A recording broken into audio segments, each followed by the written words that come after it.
Second half of section 7.7 is very similar to the one we just did, 7.7a, writing and applying power functions. Now, if you remember, the exponential functions had the x as the exponent.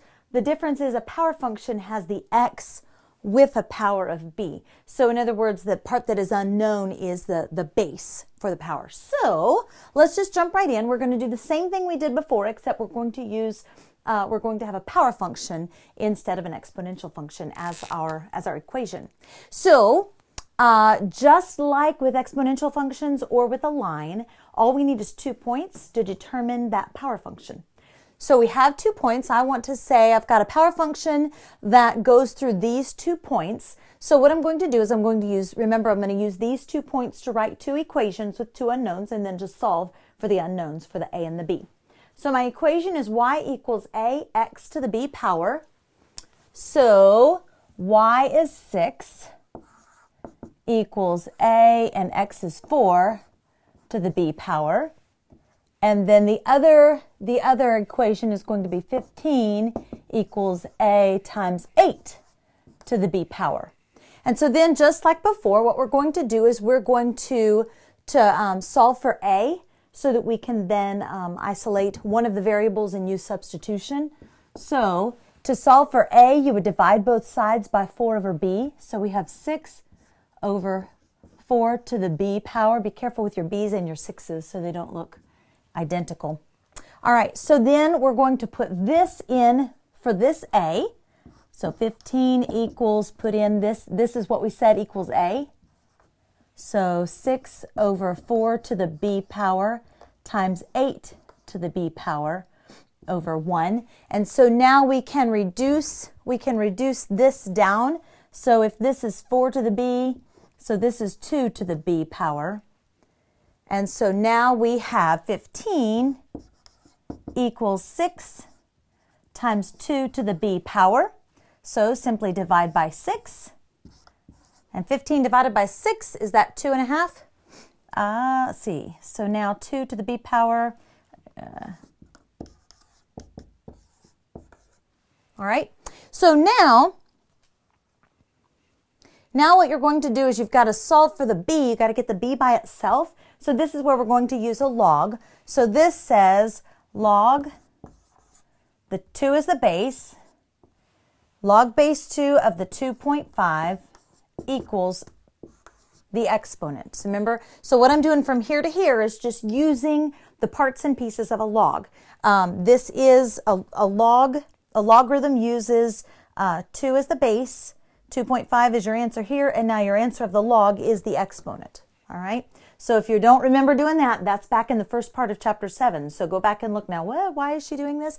So now we can solve for b simply by using our calculator and the change of base formula. So we're going to say log of 2.5 divided by log of 2 is going to equal b. Go to your calculator and do that real quick. Pause and you do it. Did you do it? All right. So when you pause and take log of 2.5 divided by log of 2, you should have gotten 1.32. So b equals 1.32. So now all you have to do is put this back into our equation for a. So b is this. Hang on to that. And so now 6 over 4 to the 1.32 power is going to equal a. So put that right into your calculator. Do that real quick. Pause. Put it into your calculator. All right. So 6 divided by 4 to the 1.32 power, you should have ended up with 0.96. So now when you put that into this format, you now have an a and a b. So your power function is y equals 0.96x to the 1.32 power. And this is your final answer.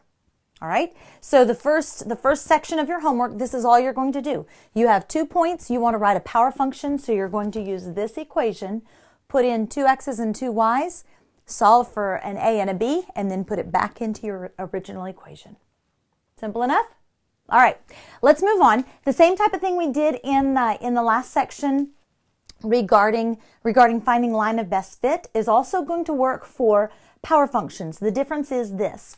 If you've got a table of information, in this case what I've got is birds and their wingspan compared to their weight, and I want to know, I think that this is a power function, and I would like to know, number one, if it is, and number two, what is that equation? What is that power function? So if you transform the data, now remember with an exponential function, all we did was transform the y's, and we took the natural log of y, and that became our transformed points to create our line of best fit. If the information is a power function, then what we're going to do is we've got to transform both the x and the y. So the natural log of x and the natural log of y. So what I want you to do is this. I've given you a table with the different birds, and their wingspans are going to be our x values, and the weight that each of these birds are is the y values. What I want you to do is this. Pause, and I want you to take the natural log of each of these numbers and create a table of x and y with the transformed data. Okay? Do that. Pause. Did you pause? Okay. Because you know I'm going to bring in my magic. If you didn't do it, I'm giving you a little bit more time. All right, I'm going to erase this because I'm going to use this area to do the work now. And what we're going to do is we're going to use this information. Let's move it here. So here's the transformed numbers. Let's see if we can move it so that it's not confusing with the others. All right, then I'm going to look and make sure you can see it. So now the new chart is the answers that you should have gotten if you'd put into your calculator each of these and took the natural log of these numbers and the natural log of y. You would have gotten these numbers. Okay, if you didn't get that and you didn't understand, then stop and go back and figure out what on earth, or ask me, or those types of things. Because then the next step is, what I want you to do is pause again and take this information and put these points onto a graph. And it should be a line of best fit. It should be close to a line. Pause and graph them. All right, did you pause? Hopefully you did, because I already did it for you and I don't want to do all your work for you. So, if you'll look, these points coincide with these. So, about half over and 1.5-ish down, okay? So these points, your graph should look something like this. And if you'll see, there is a line of best fit that moves kind of like this, all right? So those are mostly in a line. So yes, that is a line. So that answers the first question. Yes, this information does represent a power function. So now what we want to do is we want to put this into a function, into an equation. So what we'll do is this. Remember, your equation for a line is the y minus y1 equals the slope times x minus x1. All right, remember that. So step one is to find the slope of this line. So you're going to have to just pick 2 points. And in all honesty, your points might be different than the points I pick, or in the case of, if I just get the answer out of the answer book, the points that they pick. So pick 2 points on your line, and I believe when I worked it, I picked this point and this point, which are this one here and this one here. So step one, find your slope. So take your y minus y and your x minus, I did it this way so it wouldn't be negative. Y minus y, x minus x, and find your slope. So do that, pause, and find your slope. 2.774 minus 5.525 over 2.128 minus 1.227. Okay? Do that.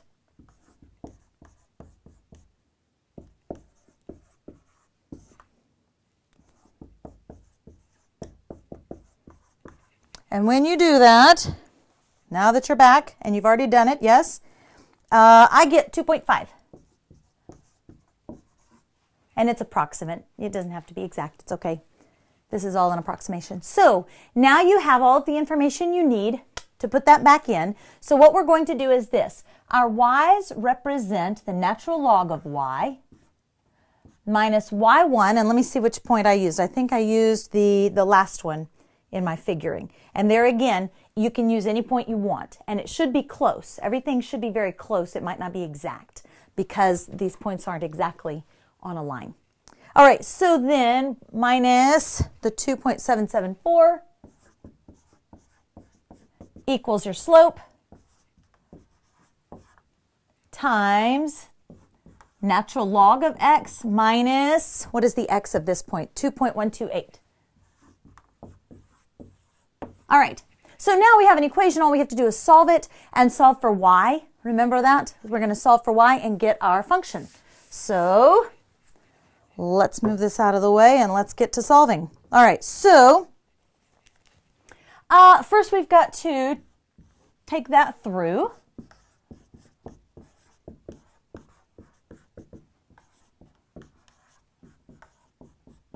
And I multiplied it out, and what did I get? 5.32?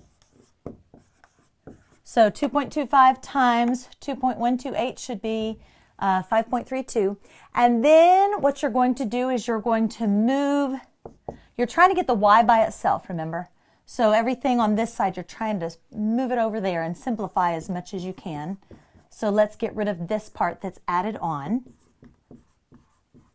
And when you subtracted that, now you have natural log of y equal to 2.5 natural log of x minus 2 point something, 2.546. And we can do in the same step, just to save me space, let's do this. Because this is a number times a log, if you remember, that's the same as saying the log to that power. You remember doing that? All right. So now, when we take, so now we have the natural log of y. So to get the y by itself, we can exponentiate, and we can take e. So now this is going to exponentiate, and it's going to be e to all of this. So now e to the natural log of y reduces down to y because this is base e, remember? So this is, it's almost like it cancels itself out because it's using the inverse of it. So this is y equals e to the, and the same type of thing happens here. So we're going to take the e all the way through. We're going to separate these out. So when we take the base e to the natural log of x to the 2.5, well, that also cancels this out. So now we have just x to the 2.5 power minus e to this power. So we've got, what did I do? Oh, I just switched it over. I just switched it around. Oh, man. Okay. So let me show you because it doesn't. So we've got e to the negative 2.546 times e to the ln x of 2.5. All right, sorry, I did it different in my notes and it confused me. So now we've got e to this power and e to this power. So we can split them up because this is subtracted or added in this case. So so now we've got e to that negative power, and we can use our calculator and figure out what that would be. That's a number. So y equals 0.078. And then this does cancel out exactly like I said, times e to the x. Oh, no, times e to, what am I doing? What am I doing? Not e. Just like I did before. The e's and the natural logs give you just x of 2.5. Oh my goodness gracious sakes alive. You would think I wasn't knowing on what I was doing. Okay, so let me talk you through. So this to this power, so e to the negative 2.546 power, this is a constant. You just put it into your calculator. So e to the negative 2.56 power gives you 0.078. Put that into your calculator and this is what you should get. And then I confused myself because in my notes I switched these around so that it would be in the right format, so that you've got this format. Y equals a to the x to the b power. So I put my constant first, And so I have my e, my x power, or my x with the power second. So that's why I switched those. And so now when this cancels out, because of the e to the natural log power, all you have left is this power. So x to the 2.5 power. And so this becomes your final answer. You can't simplify that any further. Wow. Okay, so then this becomes information that you can use if you know what the wingspan of a bird is. You can put it in for x and determine how heavy that bird is likely to be. Once again, and I know you're going to groan about this, so you can put all of this information into a graphing calculator, into a scientific calculator, and it will give you that curve that goes like that. And then you can pick points. Instead of getting this equation and then putting in an x, you can use the trace function on your scientific calculator. However, you know, I would like for you to do 2 of them by hand this way. All right, in your homework. Just 2, you can do that. All right. Ask me lots of questions in class, and especially since I switched things and made things confusing at the end, let's make sure that we understand that when you see me in class. All right, good luck.